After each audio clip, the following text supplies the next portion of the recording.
morning, I had the pleasure of speaking with an incredible group of leaders about the importance of public, educational, and governmental television, also known as PEG, or Cable Access Television.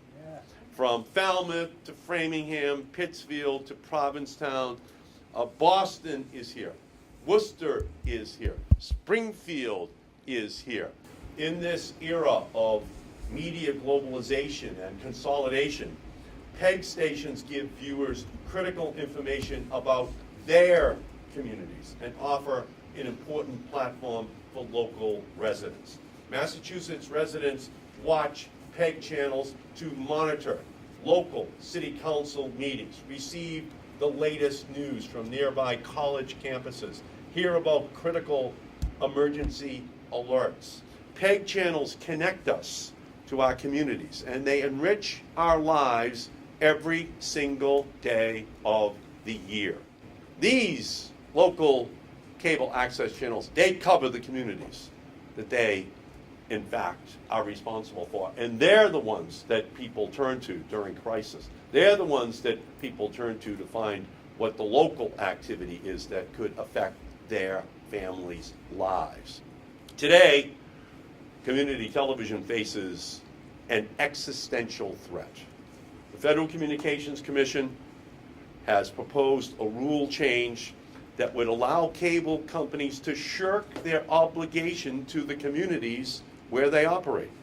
Under current law, towns and cities across the country and the Commonwealth are permitted to require, as part of the cable franchise agreements, the cable operators meet demonstrated community needs by setting aside channels for PEG stations. Yet, the FCC's current proposal would allow cable operators to assign a value to these channels and then subtract that amount and the value the operator places on any other in-kind contributions from the franchise fees the cable operator owes. This is not federal money. This is a percent of the cable fees which every person in every community pays each month. And the cable companies make. So in Medford, it's $20 million. And out of that $20 million, they have to give back 5% of those revenues so that the city of Medford or any one of the other 351 cities and towns can use in their own discretion, in their own city, in their own town. So it's not federal money, it's actual money that every person pays in their cable bill every single month. And that's what the fight is over, because the cable companies want to cut back in terms of what they provide to individual communities all across the Commonwealth and all across the country. So it's not about federal money, it's about their own money. And we're here today to say that the Federal Communications Commission should not imperil Americans' access to community television. We should be exploring ways to expand and not subtract that the ways that the local residents have to learn about their communities. And we do know that local newspapers increasingly don't have the resources that they used to have. But we can't allow for the local cable access channels to lose the revenues they need in order to ensure that that flow of information continues into the homes of everyone in every community in our state. The tennis channel doesn't pay Comcast to get on Comcast, No. which if this were to pass, No. PEG would be paying to get on. PEG. So it's turning it all upside down. And it's also saying, oh my goodness, we're giving these valuable channels to a local community, although it was part of the bargain that they struck in 1984. But when you scroll through all of the channels that are there, and some of them have, as we know, questionable contents, very questionable content, they consider all those channels to be invaluable. And we know that in many instances we would not want children to even have an idea that those channels are on the system, but they're there. So for them, they can't remove one or two of those channels but somehow or other they can remove something that goes right to the fabric of communities. And that's what we are going to need to do, is just to explain how wealthy the cable industry has become, how many additional channels they have, and how all they're looking for is, in many ways, just more space so they can put on more channels, but ultimately at the expense of this indispensable local cable access capacity, which they all have. This access is worth fighting for. It's worth protecting. And that's why I have led a letter to the Federal Communications Commission with 10 of my senatorial colleagues. And I've personally spoken to the FCC, urging it to cease any rulemaking that would damage PEG channels. The FCC should work for communities, not powerful cable companies. That is what they are sworn to do. That is what the contract says that they want to do in a community, to serve the community. And so that is what the Federal Communications Commission should be all about. And so a movement across the Commonwealth and the country is growing and echoing this call. And together we're saying loud and clear that community television must be preserved. The FCC's proposed rulemaking seeks to cap the current franchise fee at 5%. However, it looks to offset the payment by in-kind items such as market value that they determine, such as PEG channel capacity. This offset could be detrimental to local cable services that include government, education, and public access. Funding is needed to staff the operations of these centers that provide education to the public on how to use the equipment, how to stream live to social media, as well as developing community programming. Just last week in the city of Medford, we held a 2-hour hearing on our Medford Square revitalization.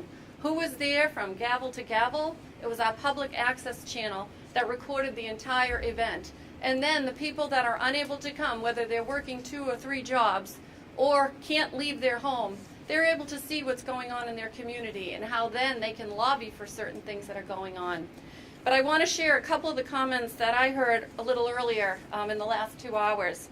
This is the last bastion of net neutrality. They speak for the voiceless, the Cape Verdeans, the Haitians, all the minority segments of our community, youth programming, after school, summer programs, community news.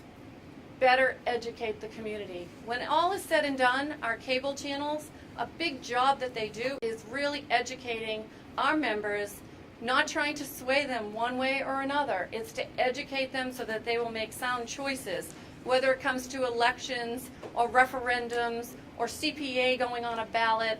It's to bring information to the public, to your home, so you can watch it at your convenience. Continue to write your congresspeople to let them know that this is so important. We cannot lose this critical funding. Thank you. Thank you. Part of the vision that Senator Markey, then Congressman Markey, had when decades ago he was making sure that the cable industry that was just being formed and organized in a way that was responsive to the communities of this nation and of Massachusetts, of course.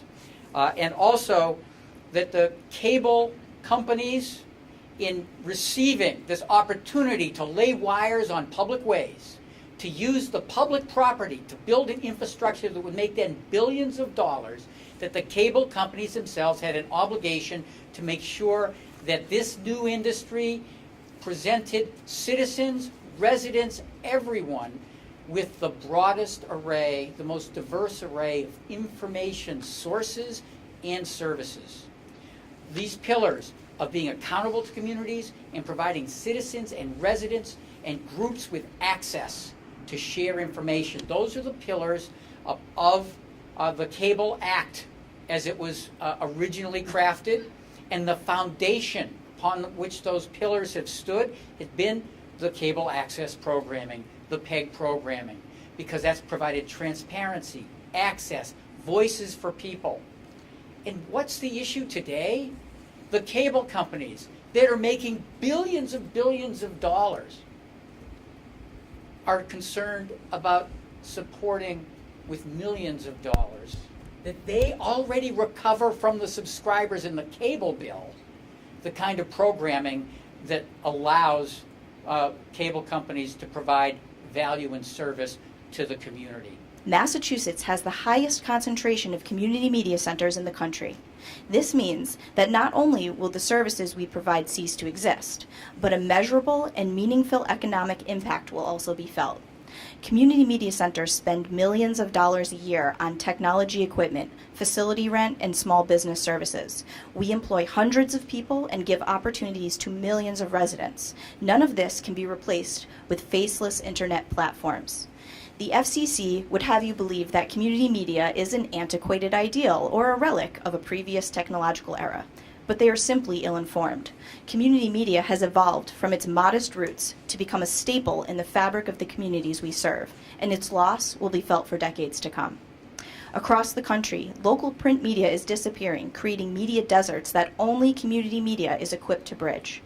Our coverage of local government is gavel to gavel, unedited and unbiased. It promotes transparency and allows municipal departments to reach community viewers to distribute vital information.